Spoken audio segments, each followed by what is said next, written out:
evening. Welcome back to Wamen. Got a cozy one. Poe, this is your topic, I think. We kind of mentioned it in the chat.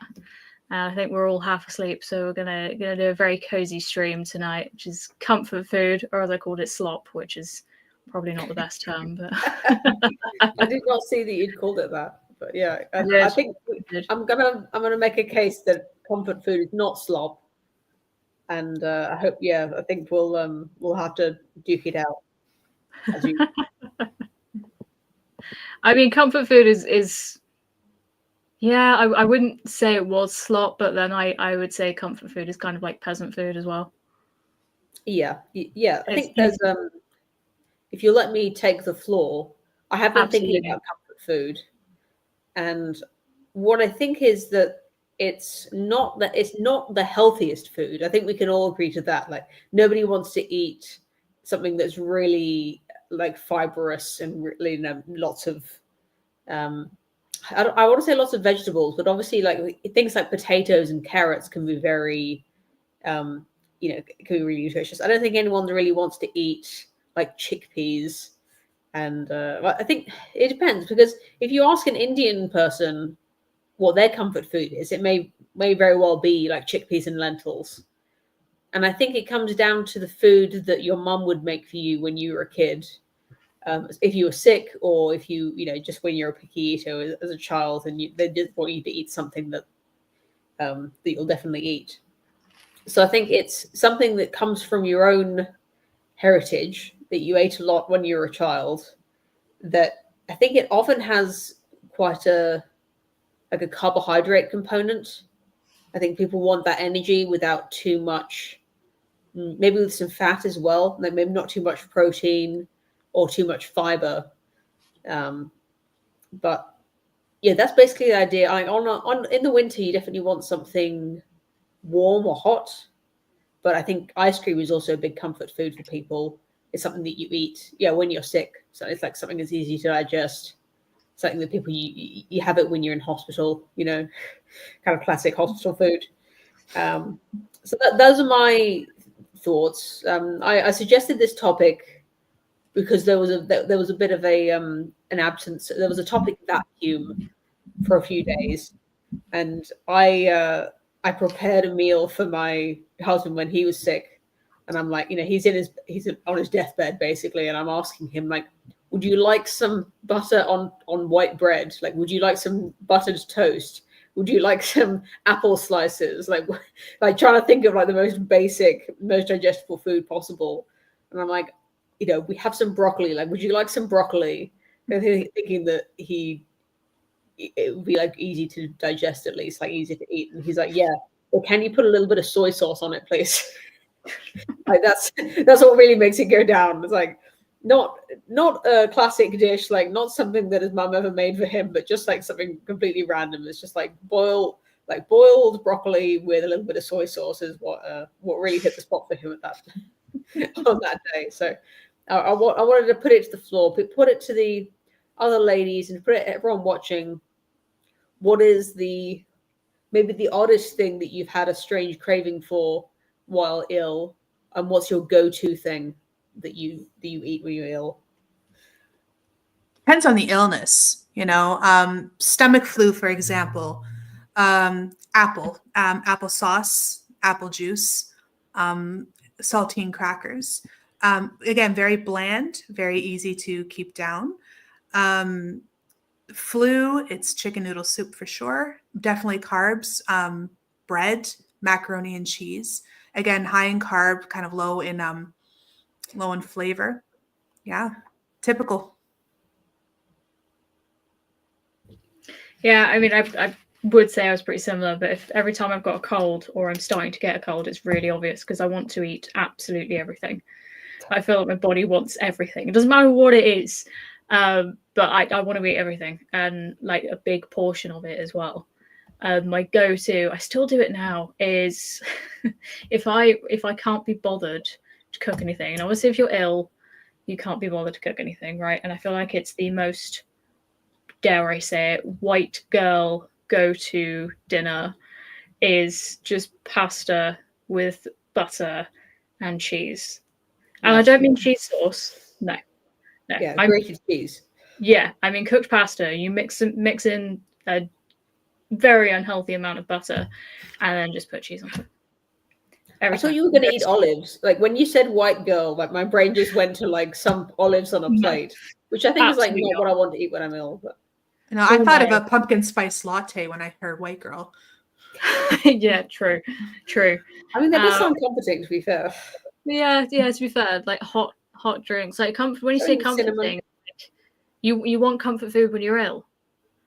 So it kind of crosses over, and I feel like soups and stews kind of go into that. But when you're ill, you want something a bit more nutritious. So like your chicken noodle soup or your stew.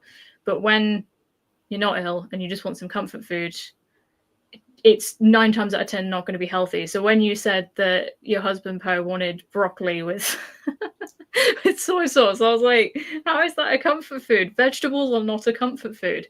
I don't understand this. Okay, so separate from comfort food, I think is another category of eating behavior that is craving food. And I know cravings can be a little bit mysterious, and sometimes your body just gets it wrong, and you end up craving something like really bizarre or really bad for you. And a lot of people like do have like unhealthy appetites that they end up sort of indulging in food that their body really doesn't need, that ends up making them sick. But I think a well-calibrated, healthy body should be able to mysteriously somehow create an appetite for the certain minerals, vitamins or macronutrients that you are needing at the moment. That makes sense. So if all you ate was chocolate for like, let's say 12 hours, your body would not want any more chocolate. It doesn't matter if you really like chocolate normally. Like that's kind of the opposite of a craving. Is like an aversion where you go like, I think I've had enough chocolate now. What I really want is a nice crisp apple, or what I really want is a slice of toast with some butter, or you want like some proper food. Your body is now craving fiber. It's craving probably some hydration, and I think there's. Your body does have ways of creating hunger for a certain kind of food where you think like, oh, orange juice, like, yeah, that would really hit the spot right now. And you've got this sort of sixth sense of, you think of a food or you see it and you think, yes, that I need that. And you can probably guess that I'm especially talking about pregnancy cravings here, but it also goes for a lot of people, I think. Yeah. For example, Dave and I drove across the continent last summer, and we had nothing but takeout food. And by about the 5th or 6th day, I could have pillaged for fruits and vegetables. Pillaged, desperate for the vitamins. And I would go around the town at night just looking for fruits and vegetables. And I don't crave fruits and vegetables. I crave carbs, right? So that was bizarre. And especially as women talking about cravings, we know our cravings change throughout the month. Hormones influence what we want to eat. It's very complicated. It affects your blood sugar levels. Pregnancy, I wanted nothing but McDonald's and orange juice. That's all I craved. It's bizarre. I try to eat something healthy. Like, no, I'm going to be the fit pregnant lady. And I would force myself to eat vegetables, and I'd throw all the vegetables up. Like, give me animal fries, and they stuck in my belly. It was amazing. And it was kind of cruel too. Maybe my son just wanted junk food, but yeah, it's a really weird thing, cravings. I think there's a big difference as well between your body craving something because it's comforting and it tastes good compared to your body craving something because it needs it. And it's like you said, the orange juice pose. I don't normally drink orange juice. It's not something we have sort of in the house, but I found myself messaging my husband saying, can you pick some up on the way home? Because I felt like I needed it. I needed that extra vitamin C for whatever reason. I was like, no, I need that.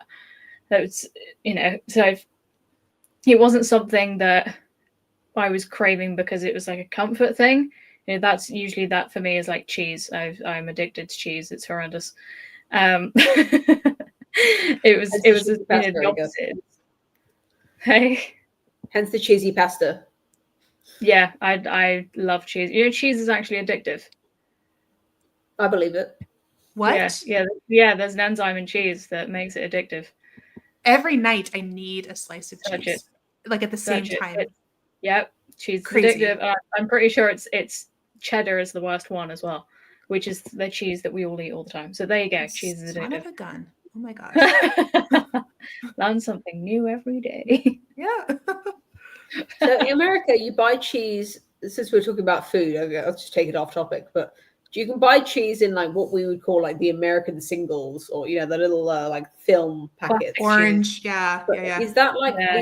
is that what you'd consider like the most common kind of cheese, or is that just like when you're making burgers, that's the kind of cheese you'll get? Depends on the household. I consider it like making cheeseburgers. But when they're in the fridge, they're a very tempting snack for sure. Kids Do you love ever, them too. You ever like wrap something in the cheese? Like I've done that before. Like wrapping a slice of cheese and like a slice of ham together. That's Never. like absolute bottom of the barrel Oh, yeah. snack. Like I need some protein. Yeah, I'll, that's what I call like the thinking snack. When you're making dinner and you need a little thinking snack, it's a bit of cheese with a bit of ham wrapped around it. Absolutely. Never tried Got that. a really weird conversation about cheese now. How do we cheese comfort food apparently? But I feel like all jokes aside, being addicted to cheese, but certain comfort foods I think there's a genuine thing of actually being slightly addicted to comfort foods because they give you some form of serotonin, right? If there's like a certain type of ice cream that you really like and you get to have that ice cream, you want more. So you're just addicted to comfort foods, which is not ideal, really. But I think as we said, comfort food is carbs. there's moreish food, and then there's comfort food is almost a different category, where I would consider comfort food to be when you finished eating it, it's it kind of sits in your stomach and you feel satisfied and you're full, like it's a filling food usually. Whereas I think an ice cream, or I know I said ice cream was a comfort food already, but it's basically just liquid and you can digest it very quickly and eat more. So and get a tummy ache. Yeah, I don't know. Maybe we have to create another category of just addictive food. I agree, because if I eat ice cream or cookies, it's not really a comfort food because I hate myself after. But after I have like a big thing of mac and cheese or cottage pie or something, which I consider comfort food, I feel good. I feel good about myself. I'm a little full, but I do feel satisfied, right? So maybe there is a difference between the two. Do you do the little happy dance? The little happy dance, the food dance.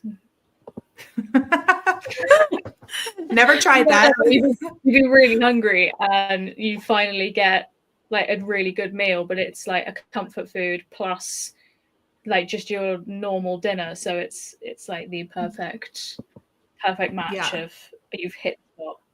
Yeah, the little cottage pie for me, definitely. But yeah, I going back.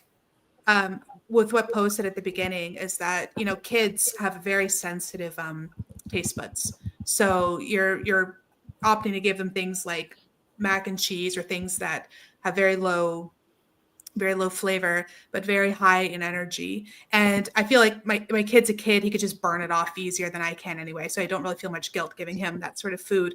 But I was given that as a kid too, so now when I have my bowl of mac and cheese, it's nostalgic, deeply nostalgic, and I feel very satisfied after.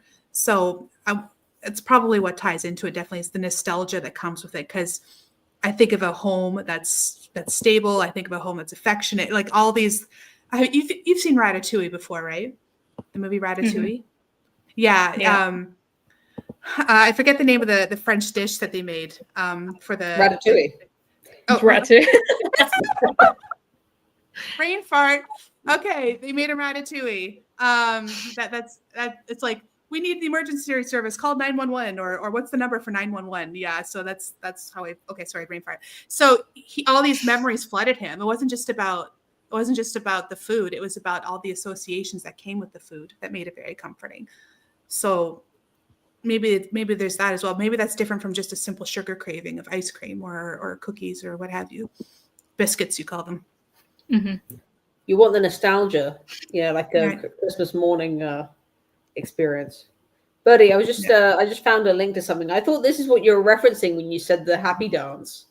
You even did like have you seen this? Because you even did a dance similar to this. I'll leave it muted because I don't think there's any audio anyway. I can't even read that. The hungriness leaving my body. The moment I have my food. Okay, hers is way more. Hungriness. But the joke here is in the background. Enhance. Let's enhance. Can you see this? Look at the girl's face in the background watching her. It's hard to it's hard to see, but this is a very like she's not impressed. People basically enhancing this. Yeah. If you do a dance like this in public, you deserve some evil eyes. Like I'm not saying that it should be illegal, but I think getting the side eye. I don't think I have done it in public. Is warranted. I mean, it's definitely not been to that extent. I will admit, I do a little bit of shoulder wiggle, but that's as far as it will go. I will not subject. If I get caught by either of you now, if we're ever at an event together, I'm going to be watching me now. Like, is she doing hangryness? Yeah. If you caught that in the video, hangryness is when you're hungry and it makes you angry and irritable. I think you've probably all experienced this. I think I think women are more into it than men, which I think is. I think this should be like compulsory marriage advice that men have to learn before they live with a woman. And it's kind of embarrassing to talk about because it's like, well, we're like sensible adults that we should be in control of ourselves. Like being hungry, like it's just hungry. Like what's the big deal? Like can't you just deal with it like everyone else? Just like wait a bit longer for your food. But it basically, like what I've heard of it, that when you're hungry, or not even like your stomach being empty, but when your blood sugar starts to drop, like female brains more than men's, girls' brains interpret this as like a life-threatening situation. So even though like you're having a good time, like you're out on a walk or something, if you start to feel that blood sugar level drop. And especially if there's something preventing you from getting to food, it basically feels like you're being threatened, like you're under attack.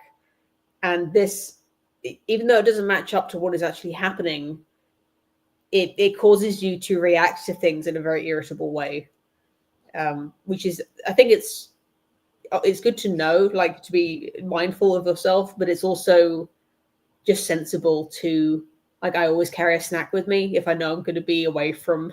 If I'm going to be away from home for a little while, like I just have like an emergency, just a little snack that's like, it's not very tempting. It's not something that I really want to eat, but it's something that I will eat if I'm really hungry out and about. And with my kids as well, if you're taking care of like toddlers, you know that if they're hungry, it's basically like there's nothing you can do to make them happy because they're just going to be grumpy until they get a little bit of food. That's funny you bring that up because I did a lot of internet research on that very thing earlier this week called the hypothalamic pituitary adrenal axis in women, which any little bit of stress causes the woman's body to panic or shut down. And whereas if men's body's under stress, it tends to get kicked into gear. So it completely like opposite reactions to that sort of thing. Like when I'm hungry and I don't think there's food around, like I panic. And I really, it's like I get a panic attack. I start to freak. I start to shake. I get nervous, even though my body can pretty much handle maybe a couple days without food. But it's a very interesting reaction. Yeah, definitely. Yeah, I find it quite. I mean, I was laughing through most of that, just watching the facial expressions of everyone. To be honest, both me and Poe raised our eyebrows when you said that. By the way, so I don't know if you noticed that. But it's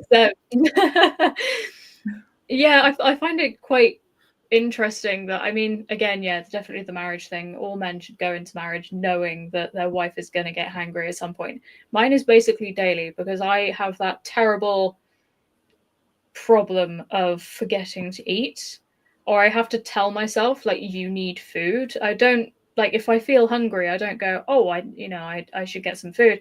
I just push it aside and carry on doing what I'm doing. I have to like mentally tell myself, like, what have you eaten today? You haven't actually eaten that much today. And they like, the two won't link up, if that makes sense. So I'll just be like, oh, I'll just have some water and I'll be okay. And it's like, actually, no, you need more than that. So I'll do the classic of not eat anything all day and then eat loads in the afternoon, thinking, oh crap, I've not actually eaten anything today, and then I need to backfill. But yeah, if I'm out and about, I don't know, I think about it more. I think because I'm more active, I suppose, I'm doing like physical activity if I'm out and about, and I just kind of think, oh, I need to keep myself fueled, because if I'm gonna, if I'm out on the engines all day, I'm the one who's got all the snacks in my bag. It won't just be for me. It'll be, it'll be for the rest of the crew. So it'll be like, oh, okay, who's eaten today? Who hasn't? Because the last thing I want is somebody passing out on me on the footplate. So it's like, okay, who needs what snack? So it is, yeah, it's like taking care of children. But yeah, I don't know. It's like in the house, I do forget to eat, which is really bad. But I think it's because I'm not like, you must yeah, be very busy. Because when I'm busy, I forget to eat. When I was student teaching, I barely ate anything because my mind was on completing a task, and I feel like eating was a waste of time. I was compelled to finish the tasks in front of me, and I would have to force myself to eat. I mean, staying busy is really good for keeping slim, but at the same time, you don't want to bottom out, right, and not get the fuel that you need. Yeah. Yeah, I mean, I've got the classic case of if I'm watching something, like if I've got something on the telly or a video on my phone, then I will eat something. And I think that comes to the comfort thing of I find it comfortable to eat while I'm watching a video. I cannot eat in silence. I hate it. I hate eating in silence. I've got to have some noise in the background because it freaks me out. So I've got to have some sort of noise. But yeah, I mean, at home, at the minute, I'm making my sister's birthday present. So it's taking a lot of concentration and time to kind of just sit there and stare at it. And obviously looking after the rabbit who's constantly running over what I'm doing and causing absolute mayhem. So I'm always sort of alert and keeping an eye on what I'm doing or whatever I'm doing in front of me. So yeah, I forget to. I've always got a drink on the go or two. I've always got some form, and it'll be like water, the necessity. That's the drink I need, and then there'll be the drink I want, whether it's a coffee or a tea. Usually tea. I drink a lot of tea, so it'll be like the drink I need, make myself drink water, and then the one that is the comfort thing, the one I want. And I think I've just like trained my brain to you'll keep going on that liquid until you sit and watch a video or the husband gets home and you actually make dinner. Would you say that maybe water and tea is a comfort food? I mean, constantly having to sip something, does that make you feel more at ease? Like, not like a tick, but like really? If I'm going somewhere, I will usually be carrying a flask of tea with me. It's definitely a comfort thing. It keeps me calm, especially if I'm in the car. I think a lot of people knew this about me anyway, but I did used to smoke a lot. So I need to have something to do with my hands, and I panic really easily. So I just turn to tea all the time. Somebody hands me a cup of tea, it's kind of like, oh, okay, yeah, I'm all right now. I immediately calm down. I settle into that area. It doesn't matter what it is, but I know quite a lot of people who do the same. They just automatically have a cup of tea wherever they are, or if they arrive somewhere, the first thing they will do is make a cup of tea a priority. And we do it quite a lot at like steam rallies and things. If we're in the middle of a field, oh, the tent's not up yet, but I've managed to make a cup of tea. Wow, okay. Oh yeah, there'll be like 8 of us around this little stove trying to make cups of tea. Yeah, it's a comfort thing. The tea is an interesting sort of cultural habit. It's not unique to you. No. But yeah, it is interesting to point it out, because I think the thing about drinking tea is that you don't have to be thirsty to drink it. And it's not, I mean, this is going to sound bad, but it's not a really delicious drink. I don't know if that, I don't want to speak for you, Birdie, but it tastes good. Like, it definitely doesn't taste bad. It's a good tasting drink, but it's not that it's truly delicious, like eating your favorite food. It just hits the spot in a way that I don't quite know how to describe it. It is that comfort food effect where the ritual of the tea and the warmth, I think, is important too. Like drinking something warm and like just having that moment of having a break and having some tea. It really hits you in a way that like having a hot chocolate would be like almost, that would be fine. If you got to a steam rally and someone said, oh, there's no tea bags, we've got loads of hot chocolate. you'd be like, oh, well, I guess that's fine too. Like what I really wanted was just something hot to drink and a little time to relax. But it wouldn't quite be the same. And I think tea is kind of hard to explain in that way. Yeah, I feel like tea is the homely thing as well. Going back to it being sort of nostalgic, is 9 times out of 10, your parents have always drunk tea or your grandparents have drunk tea. So, and yeah, having something hot, especially if it's been raining or it's been a difficult run or whatever, the first thing you want to do is grab a cup of tea. We've come back from driving an engine and we've been driving it for 3-4 hours, and we'll get back absolutely shattered, so having to stand on the footplate for 4 hours driving it back to the shed. And our friend and secretary of the trust he's already texted us if we can even manage to answer a phone whilst driving an engine. But he's got the tea already ready. He's like, yeah, I've got it. Immediately walks out, doesn't even question like how we are or if we're even like if anything's broken on us or the engine.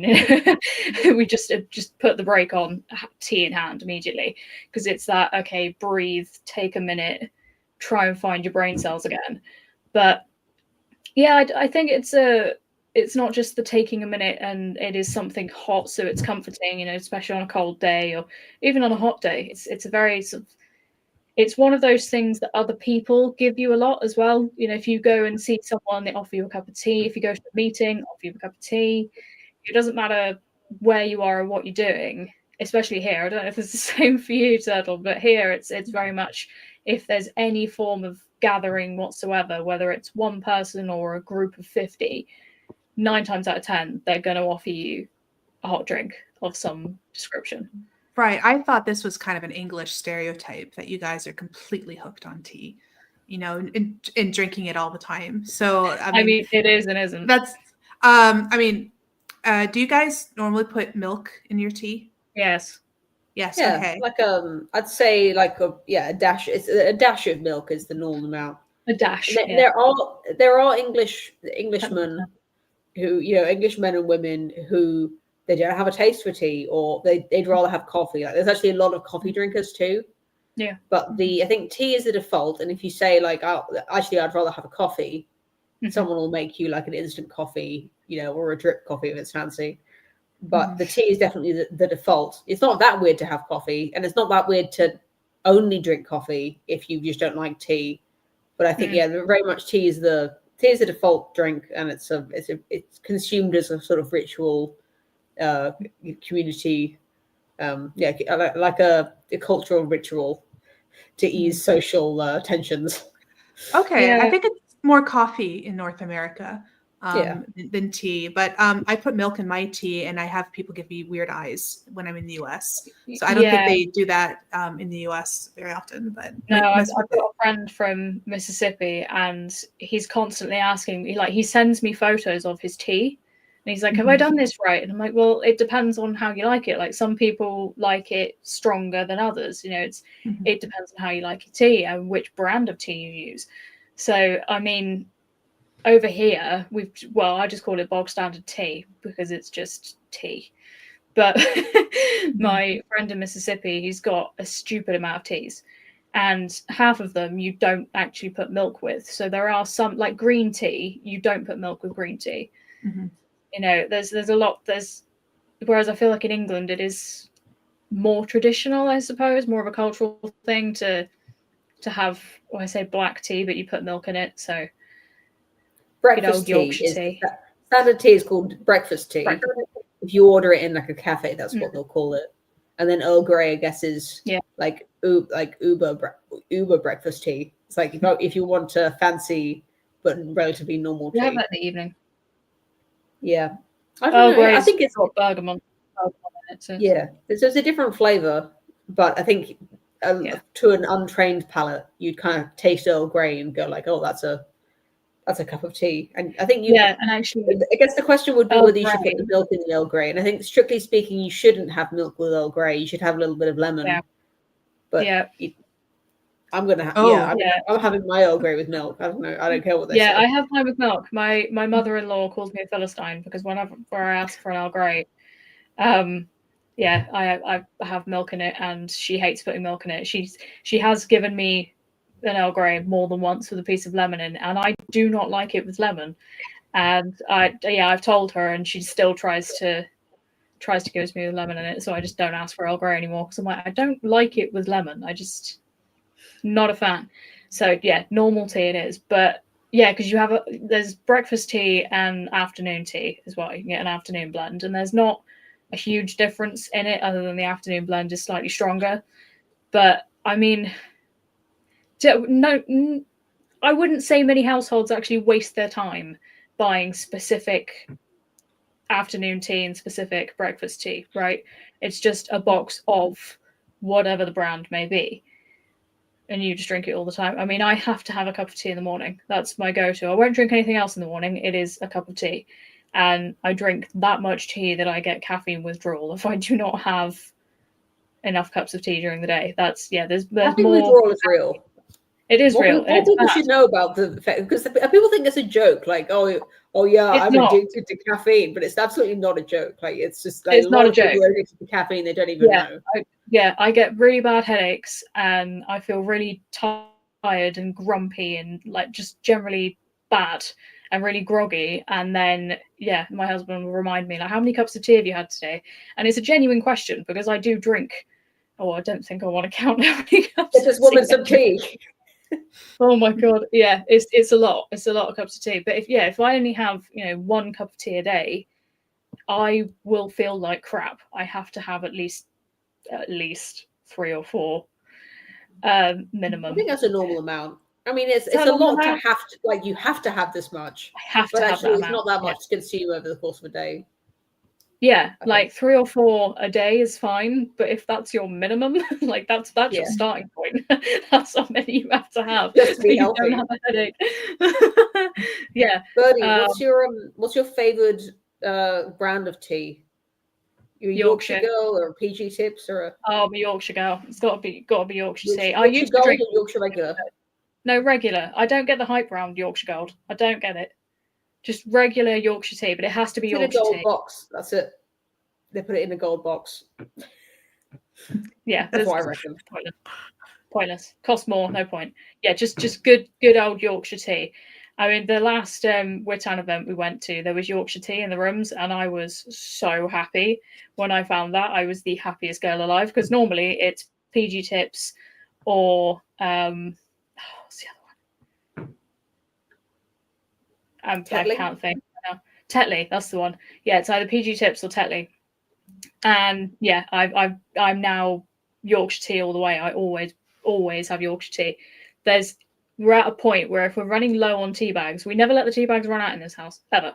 Touch wood. There has never been a single day where we've gone, it's our last tea bag. No. You have to have the backup supply. It's like having nappies. Like you just need them. The worst thing is we go to, I'm not going to say the supermarkets, but we go to the larger supermarkets that sell the giant bags of like 250. A sack, huge sacks. So we'll buy those because they're usually on offer. 9 times out of 10, the huge ones are on offer. And I mean, we get them for the Roby Trust as well with the engines because we drink so much tea and we do events where we always drink tea. So we'll get like 4 of these, and we've always got one in the cupboard. But if that gets to like a quarter full, we'll go and buy another one. We will never let it run out. There is always tea. So we've got the tea caddy next to the kettle, which is a bit of a running joke because it was my grandmother's tea caddy, but it's actually the Tetley tea man. So we've got a Tetley tea man with Yorkshire tea bags in it. I'm not sure that's allowed, but so that gets filled up probably every 2 or 3 days. Do you guys have Twinings tea over there? Yeah. Is it popular?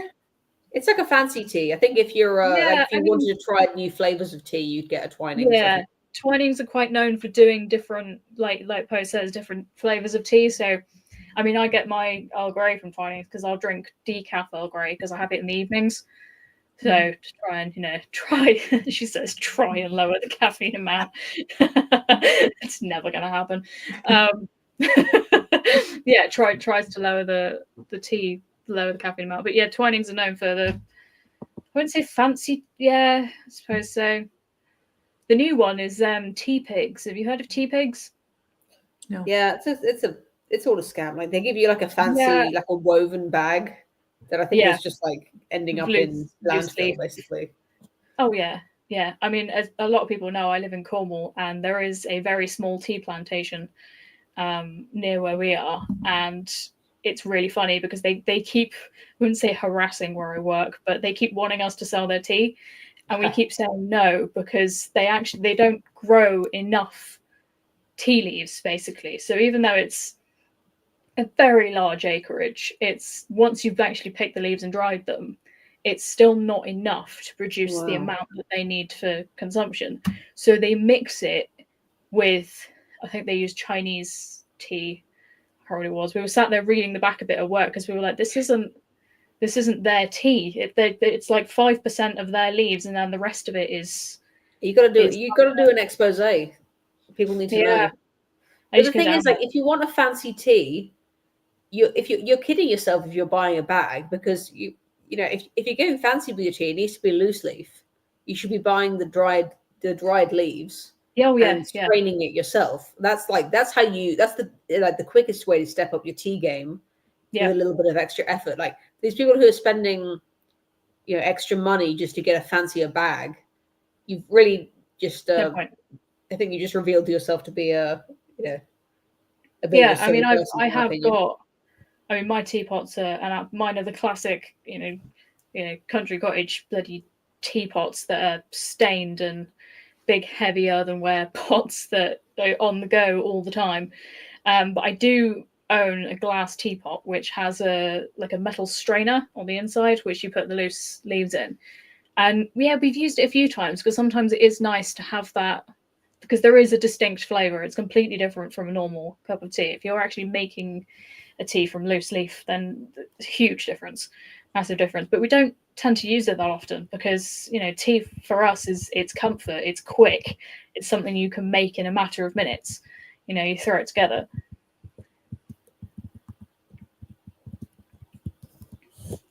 They're all just staring at various things on our screens now.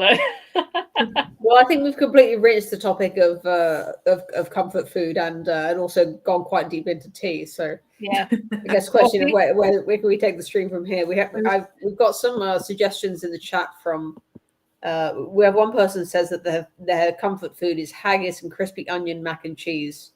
Oh God. That sounds like three. I mean, that sounds like 2.5 different meals. Yeah, don't mix that. Don't do that.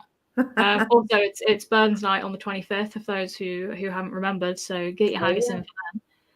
No, maybe haggis is one meal, and then crispy onion mac and cheese is a different. That's a different. Yeah. Also, don't put the two together. Why would you do that? That's horrendous. Yeah. Okay. Comment from Amber. I prefer a bedtime tea for relaxing with a book before bed. Tea with honey when sick. I used to hate coffee, but my husband convinced me by adding a shot of espresso to my morning tea. Oh no. That's a war crime. Don't add coffee to your tea. That just reminds me of for if anyone has ever stayed on a military base. Again, not saying too much on the internet, but you have the tea and coffee station, should we call it? And you end up with the tea and coffee coming out of the same spout, and not at the same time, but because like if somebody before you's had a coffee and then you go for a tea.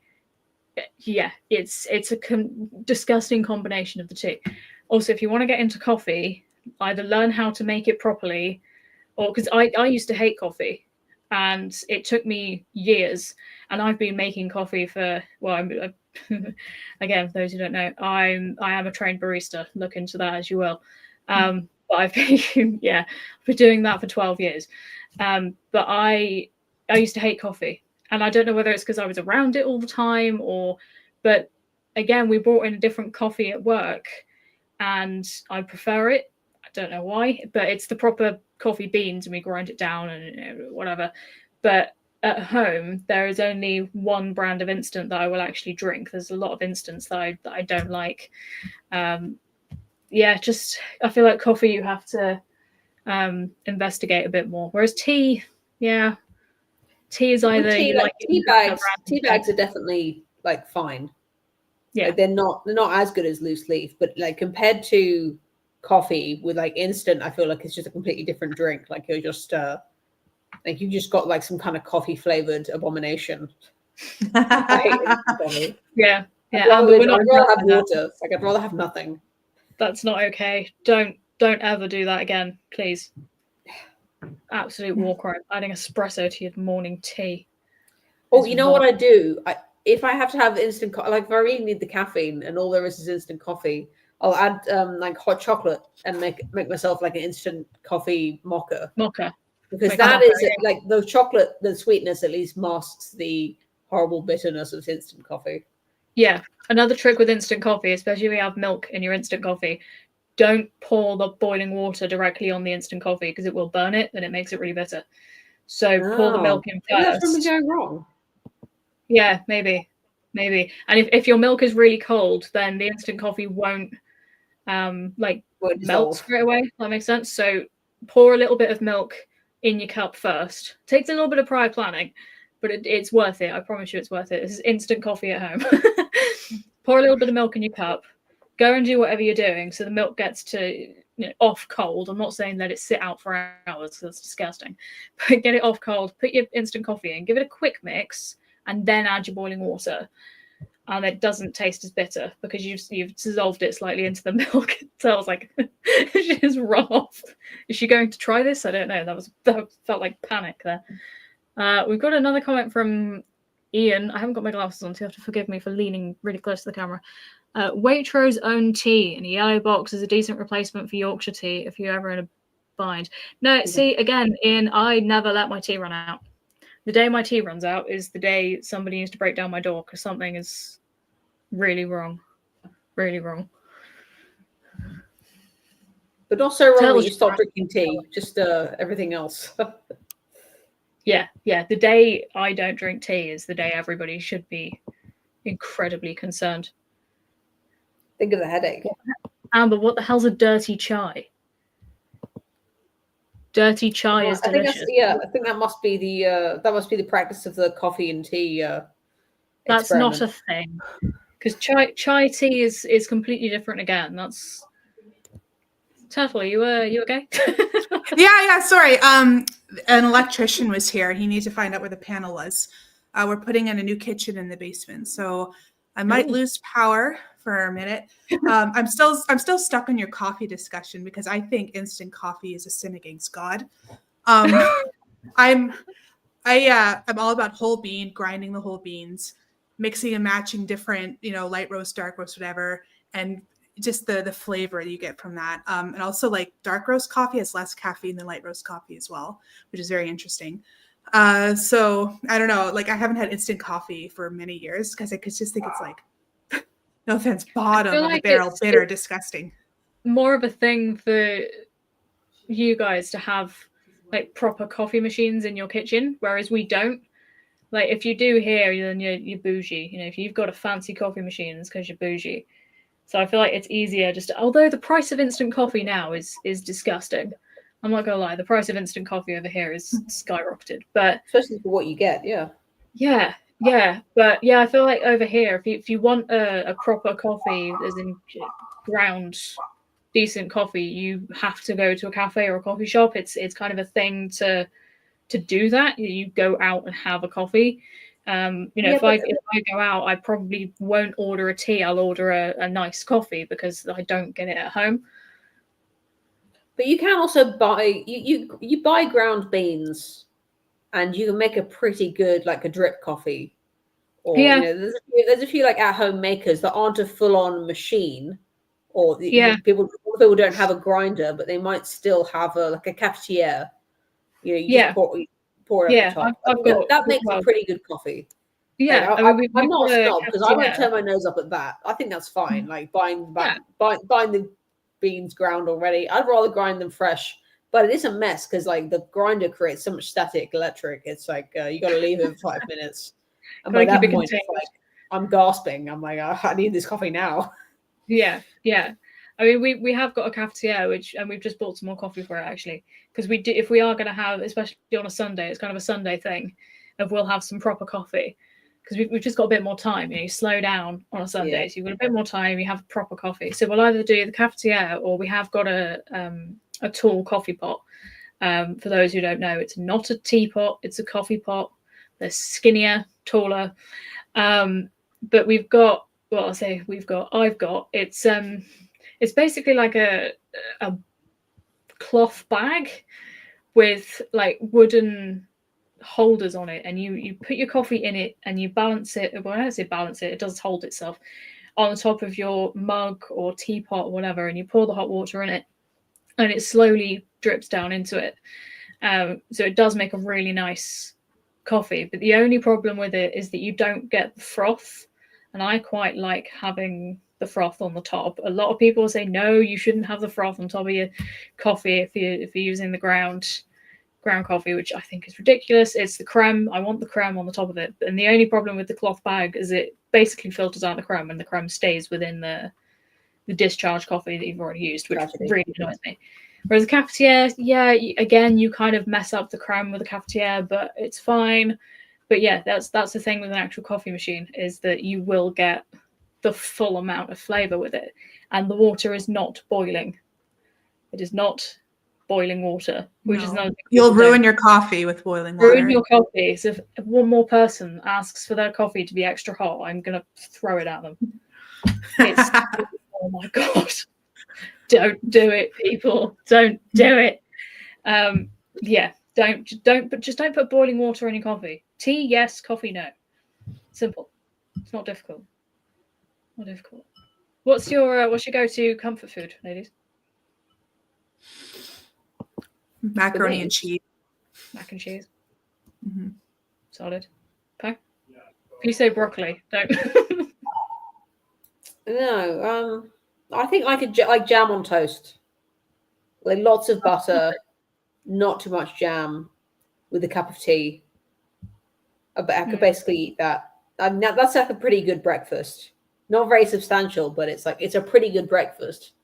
But I could also eat it any time of day, especially if I'm like feeling a bit hungry or a bit sad. I think that'd be perfect. Feeling a bit sad, just get some jam on toast. Yeah, I mean, it's like, I think it's just like something that I've always got the ingredients for. Like jam is like tea bags for us. It's like obviously tea bags as well, but the jam is like, because you can have a jar of jam before you open it, it'll stay good for basically forever. So there's no reason to not have a little emergency jam jar. So we've always got jam, basically. A stash of jam. Yeah, I mean, there's nothing worse than having jam on toast, like when you've run out of butter, and it's like the saddest jam and toast ever. Like I've basically tried to never run out of butter, because I've done that too many times at university when I was fending for myself, and I never want to go back to that life of butter instability. Oh dear. Or honey. I mean, I like honey on toast too. Yeah, honey on toast is good. I mean, I eat a lot of honey anyway. I put it in a lot of things. I put honey in my coffee. That's another trick for people who don't want sugar. Use honey. Also very good for hay fever. Local honey, good for hay fever. Secrets with Birdie is what we're going for today.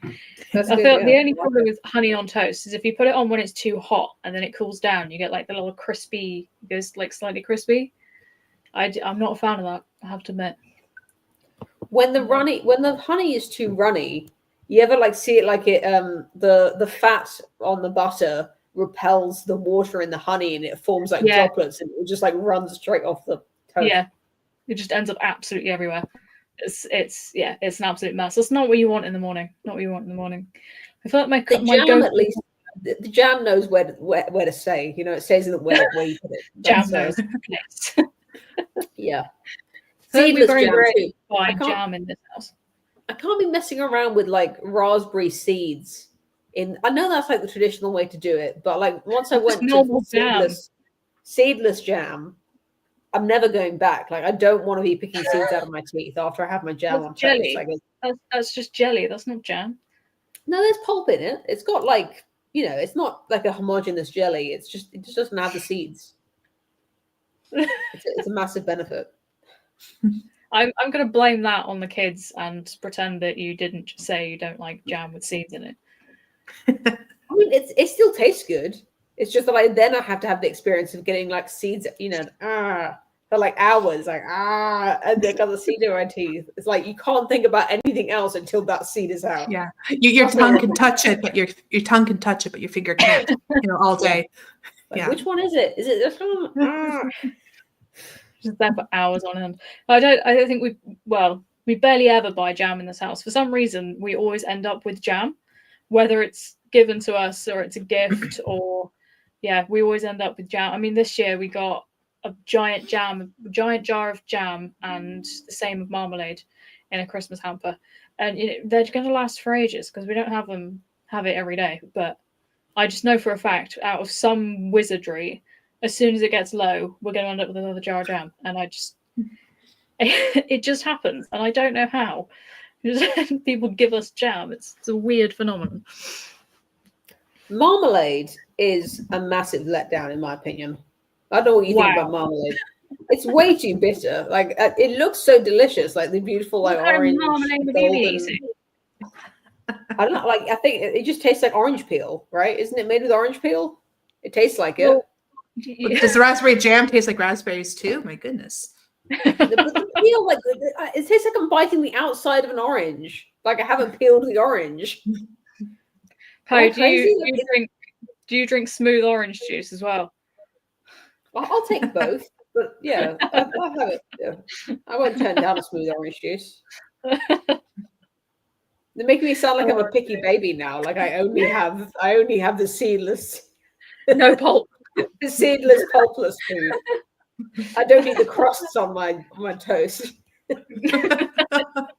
I didn't go that far. Just no pulp, no seeds. You know what my kids do? They eat the top off the broccoli and they leave the stem of the broccoli. That's like peak picky eating, in my opinion. Is it because the stem's like too hard? It's a little bit tougher than the leafy part, yeah. But cut the stems off and boil them for like 2 minutes longer, or steam, a bit of extra time. and then throw the heads in them. They're still fibrous, they're still, even if they're soft, they're still got that kind of the length of the stem. I get it. But they also it's like leaving the crust. It's like what you just eat all of it. Have a good eat the mini treat. Yeah. I think the fact that your kids are eating broccoli at all is a very good thing, though. They love broccoli. They won't eat any other vegetable. Like peas or carrots. They're like, no, just give me some broccoli. That's what I want. Oh, interesting. I used to be obsessed with cauliflower, but again, I think it was always in trees. It was always in cheese, so cauliflower broccoli and cheese. And cheese. Like a broccoli and cheese. Like a Stilton and a broccoli and Stilton soup. I can't eat Stilton. Makes me sick. Wow. You've got strong feelings about cheese. I do. Very strong feelings about cheese. Cheese is my lifeline. French cheese. Camembert, brie. Yeah, I like a bit of brie. Brie's very good with cranberries. Camembert, I've got a bit camembert I don't like cold. It's going to sound ridiculous. I love baked camembert when it's baked. Like I love baked camembert, or if it's on hot toast. But I'm not a fan of it cold. That's fair. Okay. What about Wensleydale? Yeah, no, that's good. Yeah, like when they've got bits of fruit in it, I like that. Yeah. I prefer it with the cranberries in it because I feel like without it's just weird. Like where are my cranberries? I was just trying to remember. Like, have I had a Wensleydale that hasn't had fruit in it? Yeah, I just think of Wensleydale as the one that has fruit in it. Yeah. I've got one in the fridge at the moment, and it irritates me. I don't even know why. I think it's just because I'm supposed to be seeing red and I'm not. Where's the fruit? I just got into a conversation of cheese. I feel like with Turtle, you said earlier the well, I call it plastic cheese. The orange slices were like your go-to snack cheese. Mm-hmm. I feel like over here that's like the equivalent of Baby Bells. It's like the snack. That's oh yeah, the soft cheese, right? Yeah.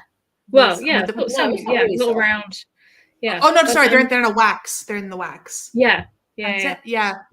Actually, I would consider. I think that's Gouda cheese, and I think that's a little more wholesome than I think it's Gouda cheese. I thought I it was think It's smoked cheese, yeah. But, it definitely probably less processed than that, glowing in the dark orange slabs. not orange. Yeah. You shouldn't be able to throw a slice of cheese and it sticks to the wall. I mean, that's not what I would consider to be good cheese. No, unless it's brie. But That's yeah, I'm gonna be contrarian. I'm gonna say I think American cheese has its place. The cheese No. singles, I like that. No. Like, it's not just good on It's fine on burgers. I think that's fine. Like, I slice up some cheddar and put that on a burger too. That's fine too. But I also think it's completely fine in a sandwich. I don't mind that at all.